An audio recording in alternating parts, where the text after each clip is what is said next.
How many people in the car? Get out of the car. Just walk right here. Walk right here. Shut the up. Get right over here. Look at his hand. He's tucking money. He's tucking money right in his right hand.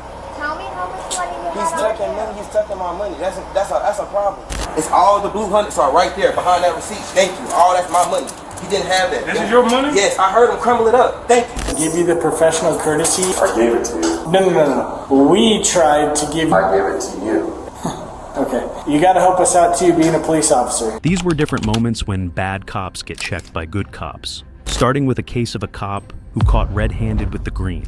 That's my money right there. Sir, you've been watching me that whole time. I seen you. In September 2024, a routine traffic stop for a speeding violation quickly escalated into a shocking arrest for a police officer. Monray Moon, a 29-year-old man, was pulled over by officers from the Charlotte-Mecklenburg Police Department, and as they prepared to take him into custody for an outstanding federal warrant related to a weapons violation, something caught the arresting officer's attention. A large stack of $100 bills was seen in Monray's jacket pocket. When the officer placed the money on the trunk of the car, Monray claimed it was meant for his girlfriend to pay bills.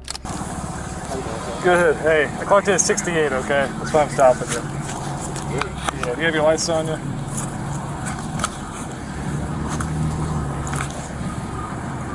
Just give me a moment, all right? Cool. Hey, man, go step out here real quick. I'm going to show you something.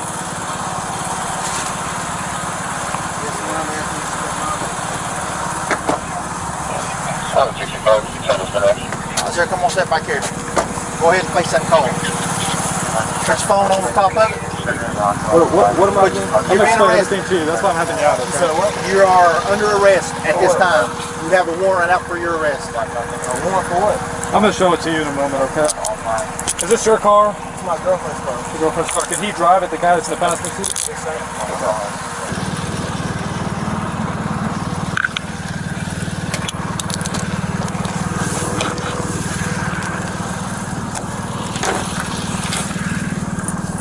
I'm going to leave that cash in there.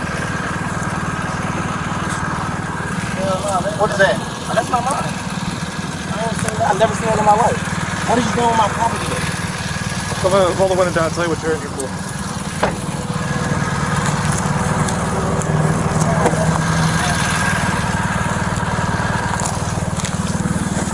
Put your stuff right here. And my phone's right here too on top of the car. But what am I in for then? So, I don't know if you've had a history with them or not, but you got a U.S. Marshal warrant. A weapons violation. That's all it tells me. Okay, when you get down there, they're going to print it out for you. Okay. However, things took a turn when they arrived at the police station, where Monray began to grow suspicious of Officer Henry Chapman, who had been involved in the arrest. Monray alleged that Chapman had taken some of his money, especially after noticing him moving suspiciously. He demanded that Chapman be searched, accusing him of stashing cash between his legs. Upon further investigation, $900 was found, hidden inside Chapman's patrol car, tucked behind the driver's side door. Look, he's moving his arm right now. How much cash did you have on you? Can you check your Yeah, I hands? didn't. Can you check your people's? Because he's touching. Yeah. Tell me what's the total amount? Look at his hand. He's tucking money. He's tucking money right in his right hand. Tell me how much money you He's have tucking on money. you. He's tucking my money. That's a problem. Can y'all check him? Listen to me. What was your total cash? He's telling her, no, don't check me. Listen. Look at him moving. He's moving. Oh my God, y'all not gonna check him? Listen. Like, I've been listening the whole time. He asked for a small envelope. He didn't put the money in there then. Come here. Do you mind if I move? Come here. I'm not telling you. I want you to hold me though, so you know that. Okay. Do you see anything? No, no cap. I'm not even gonna touch it. It's blue hundreds right here. It's all the blue hundreds are right there behind that receipt. Thank you. All that's my money. He didn't have that. This is your money? Yes, I heard him crumble it up. Thank you. All that's been recorded, right? That's my money. That's my money right there. Sir, you've been watching me that whole time. I seen you take it. I seen you crumble Sir, it up. Just that count is it. not me. If I'm right, it's gonna be around $1,000. If I'm right, and like I told you, I just went to Wendy's. Okay. So like this is what's going to happen, all right? We have people coming in. Obviously, they have to talk to you, all right? So, I want to hold on to your weapon right quick, okay? Yep. After an internal investigation, Officer Chapman was arrested and charged with embezzlement, then resigned from the force the following day. Chapman later entered an Alfred plea, which allowed him to maintain his innocence while accepting the court's punishment. He was sentenced to serve a minimum of 2 years on probation and required to complete a cognitive behavioral intervention course. If you thought that was worse, wait for the next case where a corrupt sheriff arrested by city cops.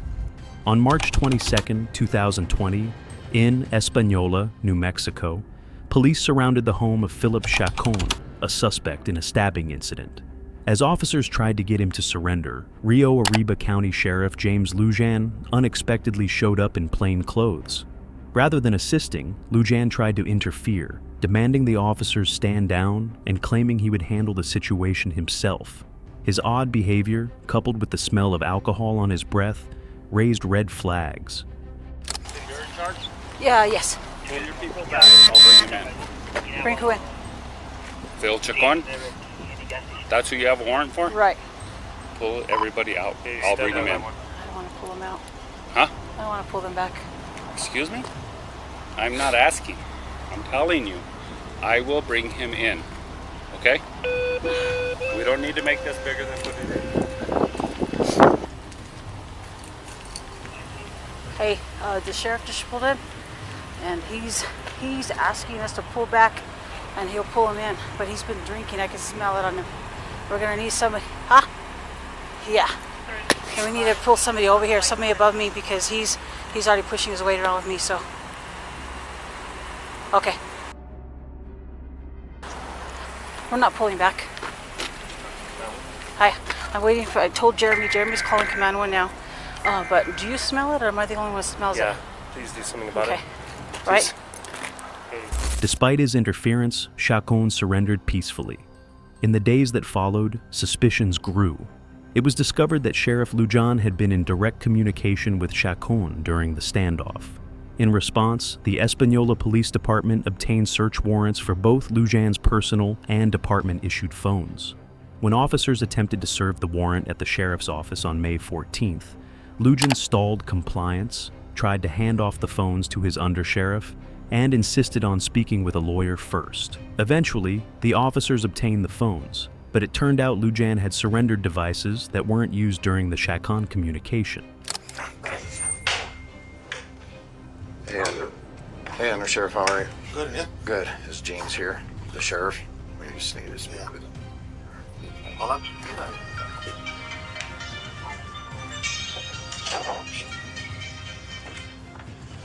That's what that's.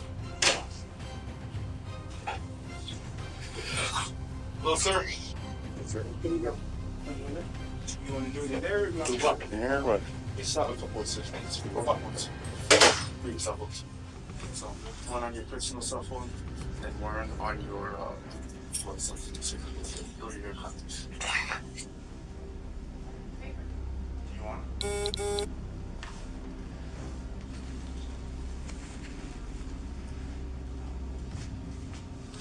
Hold on to that.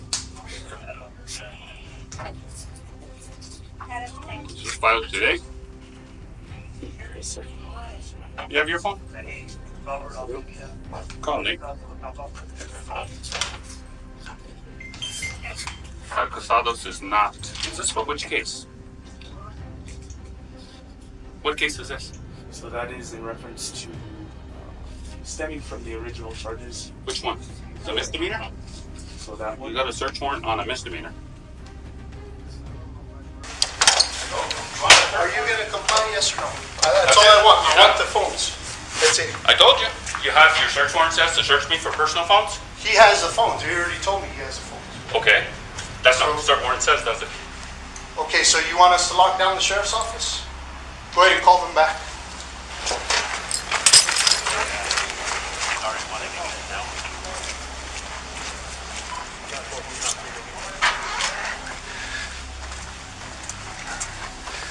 You're not going to stop me from leaving if I want to leave. Am I under arrest? If we have to. Am I under arrest? Not now. Get away from me. Not now. Go back inside. We're gonna lock down the office. Please, go back. Sheriff, it would just be so much easier if you just give us these phones. I don't have the phones, do I? Well, no, but I saw you give them to your undersheriff who has them in his pocket. So just the knowledge of that. Give him the phones.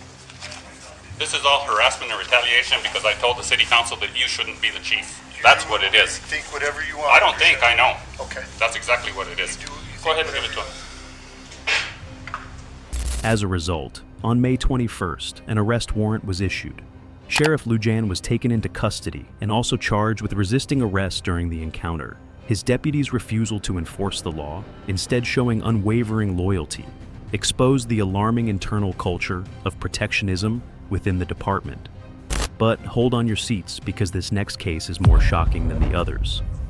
On June 5th, 2024, private investigator and former police officer Mr. Hoffman was conducting surveillance for a workers' compensation case in Hilliard, Florida. The adult subject he was investigating drove to a local church with minors.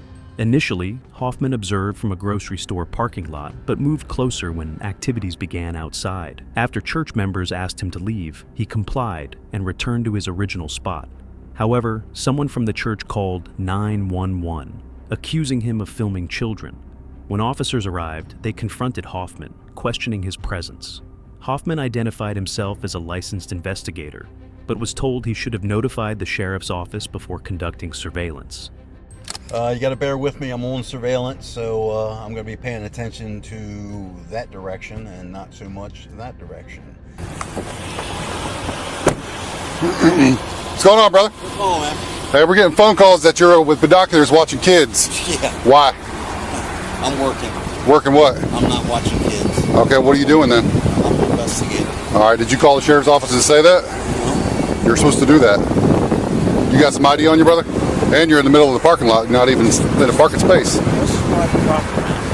Okay, you're in the middle of the roadway. Do you have ID on you or not? Committed a crime? Anytime that you are a private investigator, do you have a Florida ID on you? I have my investigator license, sir. Okay. So you're saying that you're an investigator. Do you have ID saying that you're an investigator? Is that my investigator's license? Okay, it is. I thought you handed me the wrong one. My bad. I thought it did too, maybe. I have a concealed weapons permit. I don't have any weapons in the vehicle. Okay. So when you said that, I thought maybe I handed you the wrong one. That's okay. That was my bad. So typically, you're supposed to notify the sheriff's office if you're going to be doing any private investigations whatsoever. But you're also blocking the flow of traffic right here. You know what I'm saying? How long are you going to be here for? I'm not sure. Okay. All right. Well, stand by for just a minute. Are you investigating somebody at the church? I can't discuss that. 901-1001, can you come over here? 77. Deputies attempted to trespass Hoffman from the church, but since he was already off the property, they couldn't legally enforce it. The officers then approached the nearby Winn-Dixie, where Hoffman was parked, and asked the manager if they wanted him trespassed. Under Florida law, trespassing requires an individual to refuse to leave after being asked by an authorized representative of the property. Hoffman argued he was never given that opportunity before being detained. After over 30 minutes of detainment, Hoffman was issued a written trespass warning from Winn-Dixie, barring him from returning for 1 year. He was also verbally trespassed from the church property. You can't film children, and a lot of our children can't be filmed because of different court cases and different things of that nature. You can't do it. Right. So I want him trespassed. I don't want him near it. And if you Well, can put him in jail, lock him up. if he's not on the property, I can't trespass him. Well, he was on the property. He was on the property? Yeah, When? he was right there when I pulled up and filming a kid. Am I being detained? As of right now, yes, sir, you are. For You're what? being trespassed from the Winn-Dixie. For suspicion of what crime am I being detained? As of right now, we were videoing from across the street. That's what our call was about. And now that they want you trespassed, you're being detained. Who wants me trespassed? Winn-Dixie. Winn-Dixie wants me trespassed. So I'm being detained for trespass. Currently. You understand how the law reads a trespass first? I must first be given the opportunity to leave the property when told by a proper agent of that property. Was I given that opportunity? Once again, am I being detained? Deputy, am I being detained? Supervisor, I've been detained here over 30 minutes. Not detained, you're getting trespass warning from here, and you're getting trespass warning from I am here. detained. I'm not free to go. He's had 30 minutes to write a trespass warning, and I'm still here. Get out of here. You've been trespassed from Winn-Dixie. You've been trespassed from here. So you don't want to hear how my rights were violated? You've been trespassed from here, and you've been trespassed illegally. From here. You have your chance to leave. Now you're detaining me, so you need to leave. Yeah, not a problem. Once released, Hoffman filed an internal affairs complaint against the deputies, alleging abuse of power and constitutional violations. However, in this next case, a California cop arrested in Arizona. On November 14, 2020, former Roseville police officer Drew Scott Romo found himself on the other side of the law when he was arrested by Scottsdale police on suspicion of assault and disorderly conduct. Prior to the arrest, Romo had been involved in multiple incidents that night due to his disruptive behavior. He was first removed from Whiskey Row for being overly intoxicated and confrontational with security. You need to go. Serious? They don't want you here, so you have to go. Dude. It's simple. If you don't want to be in trouble with us, just go. That's it. Come on, dude. I'm on your side. They don't want you at the business, so you need to go. I'm on your side. I get that, but they don't want you here tonight, man. You guys are brutal. Hey. I'm on your side, though. We understand what you do, but you need to. I'm a law enforcement. Okay, you need to understand. Hey, you want to have a blue conversation? Come here. What is? You want to be a California cop and you want to chest bump us? You can go ahead and do that. And guess where you're going to end up? In my jail. Yeah, I want to know where. You can either calm down and go home. No, what am I doing wrong? Too intoxicated. You're trying to pick fights with people. Every club has asked you to leave. On what club? Every club you've gone to. On what am I doing? I've removed you twice from 2 different clubs. Do you not understand that? What am I saying? I don't know what that is. That's a California code. I don't know what that is. You're not understanding anything, my man. I'm trying to. But what are they what is the hard part about just going home so you don't get into trouble? No, I'm trying to understand what are they kicking me out for? You're too intoxicated. In the state of Arizona. What? Listen to me for 1 second. Get it through your head right here, okay? You've had too much to drink and you're not processing anything anymore. Arizona law requires that if a bar realizes you're too intoxicated, they must remove you within 30 on their own. You've been removed. There's no drunk in public law. We don't have that here. They're kicking you out because you're inside their establishment too intoxicated. That's a state law. They're removing you. They're obligated by law to remove you. I'm asking you. No. I'm in Arizona. Yes, you are. Not East Arizona. That's what I explained to you multiple times. Getting kicked out of the yes, Lord. The buddy pushed you until you could go home. When he was at the line, he kept on hitting the bouncer's hand. When he was trying to get through, the bouncer just kept on brushing him off. As officers intervened, they learned that Romo had claimed to be a police officer. This was not Romo's first altercation of the night. According to the report, Romo took a fighting stance and aggressively challenged people passing by, which led to a call to the police. After his booking was delayed, a taxi was arranged to take him home once he calmed down. Romo was released around 3:30 a.m. after signing a citation and was given a sober ride. At the time of the incident, Romo was employed with the Roseville Police Department, having started his career as a trainee in 2019. I'm gonna go home. I'm gonna go home. Oh, now you're gonna go home? You just said you didn't want to go home. Now you want to go home? Are you serious? Now you want to go home. Let's sit him down. Dude, I have a law enforcement ID. You, sir, are a disrespect to our profession this evening. If you say it one more time, I'm going to hold you in custody and make you tell the judge in the morning that you have a law enforcement ID. You're a disgrace right now. So you need to shut your damn mouth before I call your supervisor, and we go from there, and you don't lose your job in California while you're visiting Arizona. I don't understand. So you close your mouth and let us do our job now, because you can't make adult decisions. Your job? My job is to take you to jail now, because you can't be an adult. Have a seat. Have a seat. Okay. Have a seat. Sit down.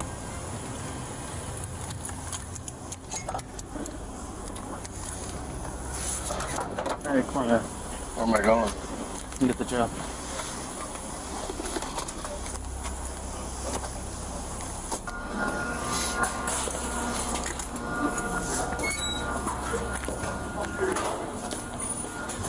Come on, Hunter.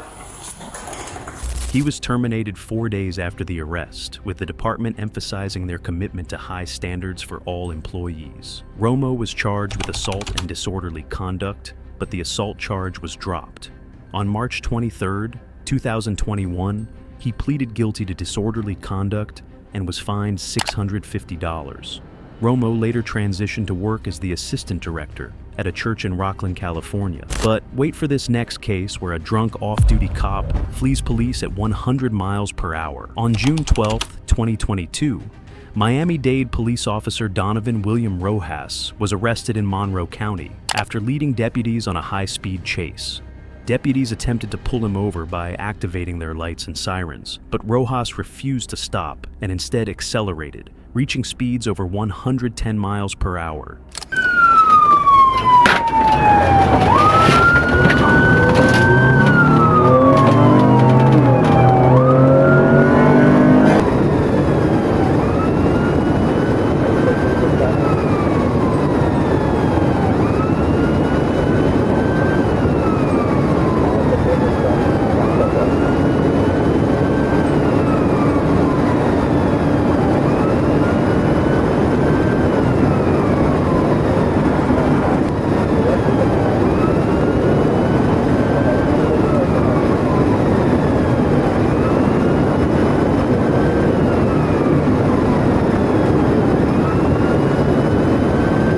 The chase eventually ended when Rojas stopped the vehicle.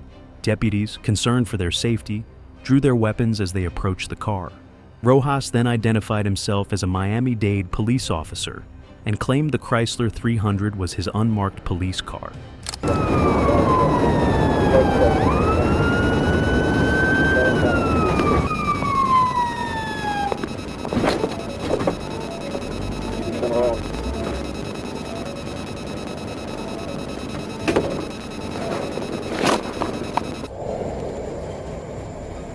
How many people in the car?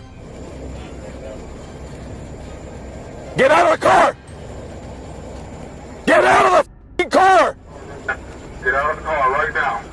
Out of the car, let me see hands. Hands up in the air! Hands up in the air right now. Turn around, turn around. Turn around, do not face me. Turn around. Just walk right here. Walk right here. Shut the f*** up. Get right over here. I don't give a f*** who you are. Get on your goddamn knees. Hey, I'm a cop. Why you acting like that? I'm a cop. And you'll listen to me when I tell you to get on your knees. Man, I'm a cop, bro. You used to work for Miami-Dade. Why you acting like that, man? Stand there. 10, 11, 1 in custody. I'm acting. Be quiet. Don't say another word. You hear me?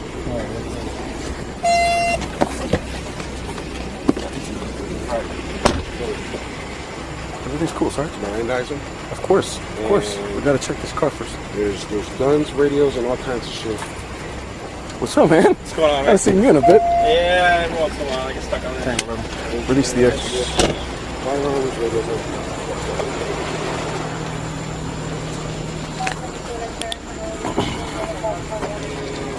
Holy f***. He's for real. Jesus. This is not on. What?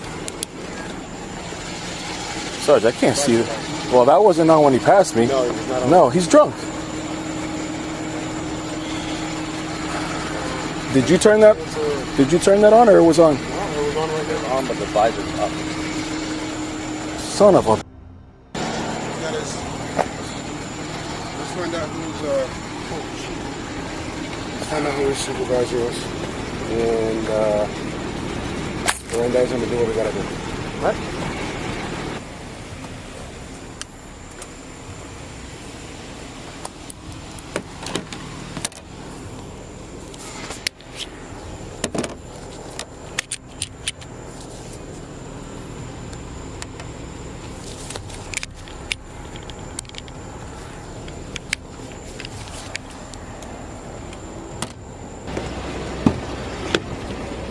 Casey, do you have a... Let's do this by the books. Do you happen to have a Miranda card? Yes, sir. Thank you. Boss, what's your first name? Don. Don? Donovan. Donovan. That's your first name? Yes, sir. Okay. Don't say anything just yet. Understand me?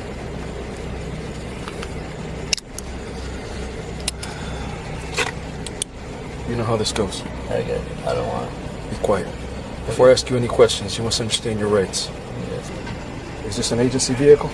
Yes, sir.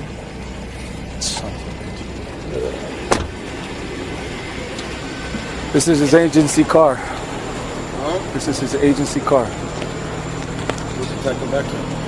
I just asked him, have him run the tag. I just got here. Since he doesn't want to talk, he refuses field sobriety exercises. Slow off all? Oh, absolutely. He up. Yeah. All right. Thank you. It is what it is. I will notify. 1557. On the first two point, it's 157. They're currently still 23. Okay. He never slowed down, so. I was directly behind him and he still kept going. He was weaving in and out of traffic. And he's not on duty, so he shouldn't be running code. Well, he didn't have those lights weren't on. The lights were not on. No. No, those lights weren't on when he passed me. No, and if they were on now, I couldn't see them because they weren't facing me anyway. This one's when it like fell down anyways. Yeah, you can barely see here. And the visor lights were not on when he passed me, so I don't know if he. No, that wasn't. It's like falling down. All right. Okay. All right. Get my. Tell me what you want me to take all this stuff, or what do you want to do with it? Yeah, we're gonna take it for now until we can figure out. Okay. Let me grab some stuff to put it all in. Original speed was 107. He got so far away from me after I turned on my lights that I couldn't get a speed. Once I got close enough, when he was still fleeing, it was 111. That was the top speed that I was able to record. Andy, if you want to just toss whatever you get, here's a box you can toss all his stuff. Okay. That we need to take. I'm going to take him to the Roth. If you just want to drop it off, or we'll come help you. Man. Yeah. So I'll leave this here so you have somewhere to put everything. Donovan. Sir. I'm trying to get all your stuff to somebody safe. Can we contact your immediate supervisor? Yeah, I do. All right, you step Deputies noted that Rojas appeared intoxicated and had difficulty standing. He was arrested on charges of fleeing and eluding law enforcement and driving under the influence, DUI. But wait for this case where a shoplifter destroyed Target while fleeing. On March 29, 2023, a chaotic incident unfolded at a Target store where a suspected shoplifter, later identified as Patrick, attempted to flee from police after allegedly stealing items. The situation escalated when officers surrounded Patrick and his accomplice, who had been in a stolen car. The authorities swiftly detained a woman who had been in the vehicle, but Patrick remained a key suspect. While she was questioned, the officers focused on Patrick, who was seen attempting to leave the scene with a shopping cart full of stolen goods. You're going to be detained in handcuffs. Thank you for being cool. He's in the apartment. Do you have video of him driving here? I could get that. Because that car's stolen. So. Stolen? Yeah. Okay, I could get that. You see, like, possibly Hispanic male, black jacket with a beard? Yeah. And he's in the sporting goods? Yes. 2-6. LP just advised he's in the sporting goods section. We're walking over now. Black baseball cap, black hoodie, dark colored pants, black Nike shoes, long hair.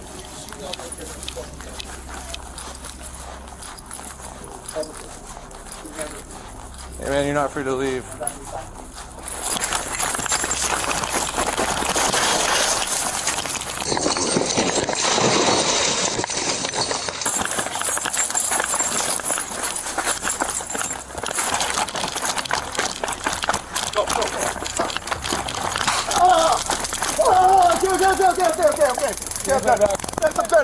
I'm done.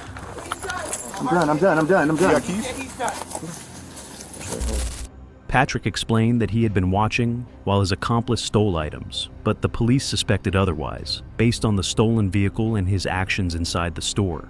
Patrick claimed he had no intention of committing a crime, but admitted to panicking when he realized the police were after him. The situation grew tense when Patrick was found to be in possession of a stolen vehicle.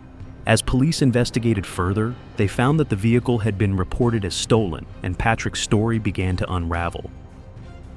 You never done that, man. Never done that, I know. You know I was going to catch you. I know.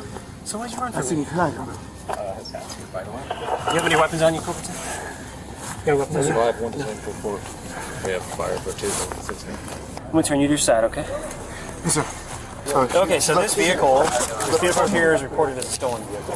Since when? I don't know. I didn't check the details on that. But when I walked up and I ran the plate through my dispatch, they advised it was stolen, okay? So that's the other part of this investigation. All right? Despite his claim that the car was a gift from his girlfriend, the police believed it was involved in a larger scheme.